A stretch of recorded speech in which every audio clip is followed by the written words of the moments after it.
Everyone and welcome back to our channel craze of study.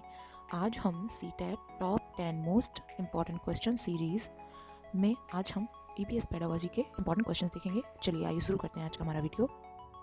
पहला प्रश्न है, मैं अपना एक कान स्टील की रेल की पटरी पर रखता हूँ। ए, मैं आने वाली ट्रेन की ध्वनि वायु की तुलना में रेल की पटरी द्वारा शीघ्र सुन लेता हूँ। कथन बी, वायु की तुलना में ध्वनि स्टील में अधिक चाल से गमन करती है। कथन सी, गैसों की तुलना में ध्वनि ठोसों में अधिक चाल से गमन करती है। इसका उत्तर हो जाएगा ऑप्शन डी, ए प्रेक्षण है तथा बी और सी निष्कर्ष है। किसी अनंत तिरछे समतल पर एक गेंद के द्वारा लुढ़कते हुए तय की गई दूरी और उस अनंत तिरछे समतल के कोण के बीच के संबंध को एक ग्राफ बनाकर दिखाया गया है। यह निम्नलिखित में से किसका उदाहरण है? इसका उत्तर है ऑप्शन ए, परिकल्पना करना। शिक्षक द्वारा क्लास 7 के बच्चों को पानी बचाओ विषय पर अधिगम को किस प्रकार अधिक सार्थक बनाया जा सकता है? इसका उत्तर है ऑप्शन सी, बच्चों को पानी की खपत पर अपने मोहल्ले के लोगों का साक्षात्कार तथा जल जांच करवाकर। कक्षा 6 के विद्यार्थियों को पाचन पर पढ़ाने से पहले एक अध्यापक उन्हें मानव शरीर का एक रेखांकित चित्र देता है और कहता है कि वे उन सभी अंगों को चित्रित करें जिनमें होकर उनके विचार से भोजन उनके खाने के बाद गुजरता है। इस प्रश्न को पूछने के लिए अध्यापक का क्या उद्देश्य हो सकता है? इसका उत्तर है ऑप्शन सी, मानव शरीर और पाचन के बारे में विद्यार्थियों के पूर्व विचारों की पड़ताल करना ताकि भावी शिक्षक अधिगम छत्र को तदनुसार नियोजित किया जा सके।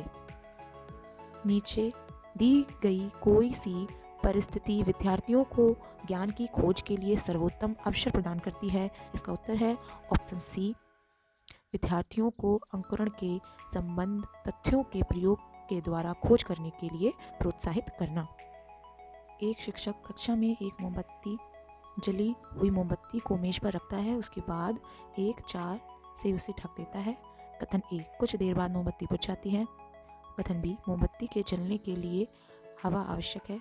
कथन सी, मोमबत्ती को जलने रहने के लिए ऑक्सीजन चाहिए। इसका उत्तर हो जाएगा ऑप्शन ए, केवल कथन ए अवलोकन है।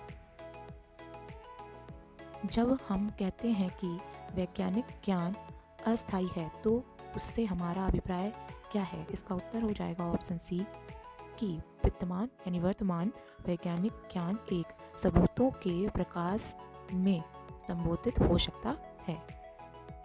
विभिन्न परिस्थितियों में बोए गए बीजों के अंकुरण पर आधारित गतिविधि के दौरान एक शिक्षिका और उनके छात्रों का एक समूह पाता है कि सूखे बीजों में वृद्धि नहीं हुई।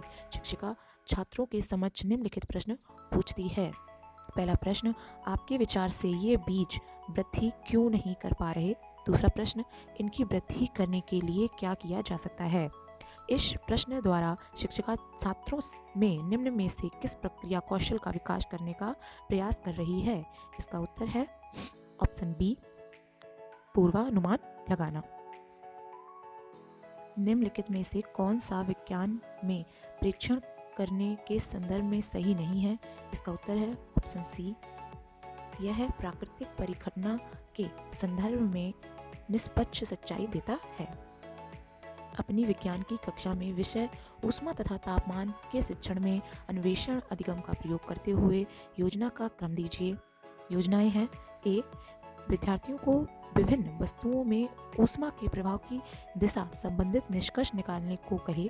बी, विद्यार्थियों को यह खोज करने दीजिए कि क्या होगा जब वे गर्म जल से भरे एक पात्र को ठंडे जल से भरे एक पात्र के भीतर रखेंगे। सी, विद्यार्थियों को ऊष्मा तथा तापमान में संबंध की व्याख्या करने को कहें। इसका उत्तर हो जाएगा ऑप्शन बी।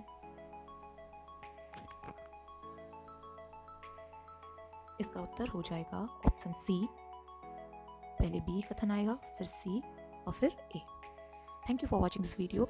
आगे के और टॉप 10 क्वेश्चन सीरीज़ की वीडियोस देखने के लिए हमारे चैनल को सब्सक्राइब करें और बेल आइकन दबाना बिल्कुल ना भूलें।